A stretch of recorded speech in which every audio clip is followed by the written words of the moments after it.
Okay. So my name is Veronica Sherva. I'm a digital agriculture specialist with the FAO Regional Office for Europe and Central Asia, and I'm happy to welcome you to the breakout room on Digital Villages initiative.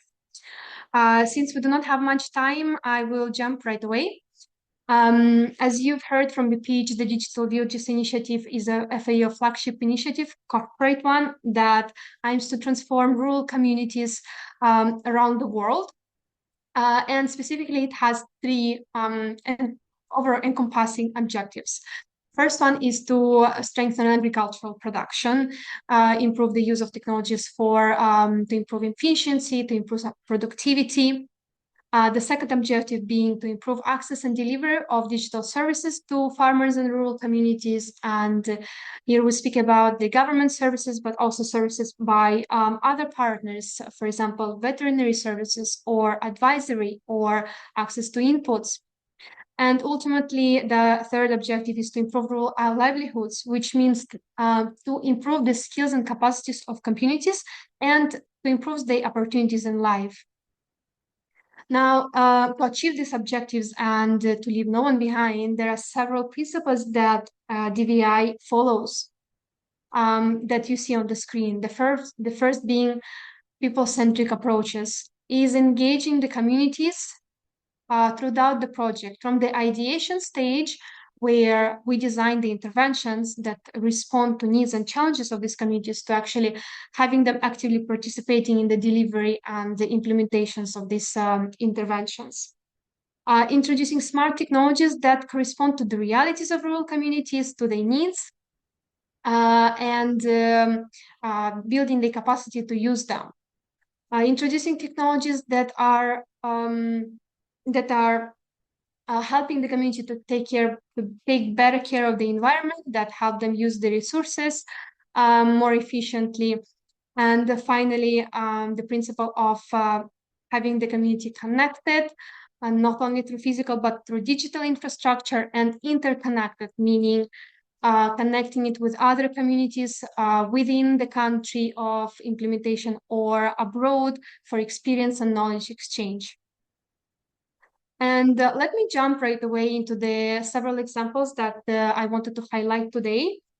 The first being the digital villages of Lolazor in Tajikistan. This is actually a very special project for me, because this was one of the pilot projects that I directly led. And this project was special because, the foundations that are necessary for very transformative digital transformation in Olazor weren't there.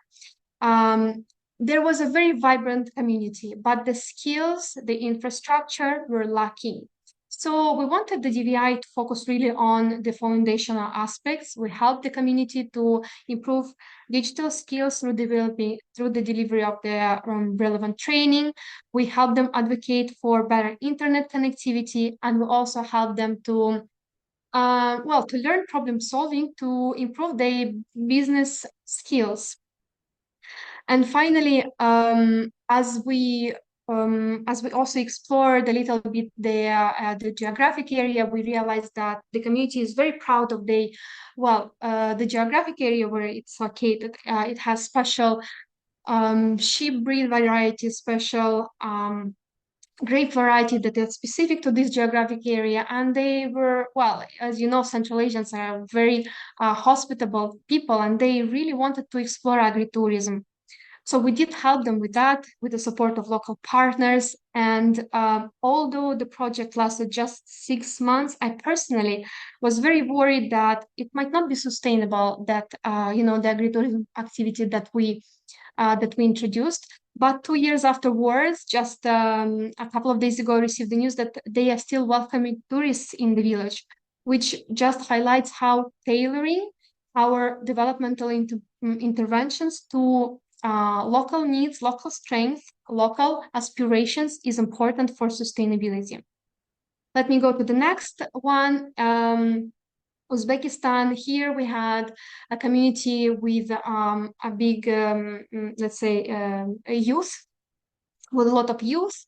The skills within community were, let's say, better. They were more digitally advanced. And they focused within the village in Fergana Valley of Uzbekistan on greenhouse production. So we considered all, all local strengths, local challenges, and we introduced open source IoT sensors in greenhouse production.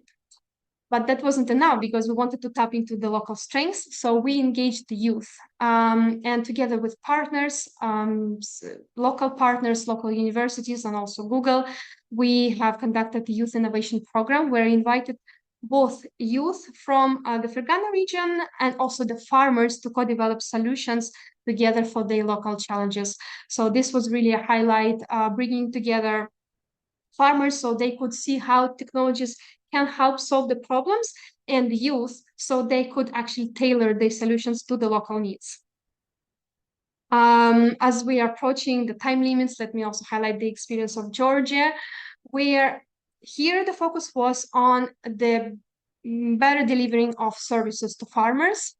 We have partnered with private sector partners such as Telagri and Methos, but also UNDP. To deliver advisory services to farmers and weather forecasting. I hope these three examples help you understand how GVI is very much about tailoring the interventions and the digital technologies to the needs of the community to solve their specific problems, their specific challenges. And all these experiences, technologies that I have highlighted, good practices, and more, you can find on our regional Agri-Tech Observatory, which is a knowledge hub that features at the moment more than 500 initiatives from the region and also beyond. And this knowledge is openly accessible for the UN community and other stakeholders. Finally, you can also find all the updates on the Digital Villages initiative in our region on the website. Beyond that, you can find the various tools, for example, Digital Villages assessment tool, the tool that we use to assess the readiness of a village for transformation, to understand its local strengths, assets, opportunities, and so on. And other resources on this knowledge platform. Thank you very much for your attention. Now it's time to open the discussion, the question and answers.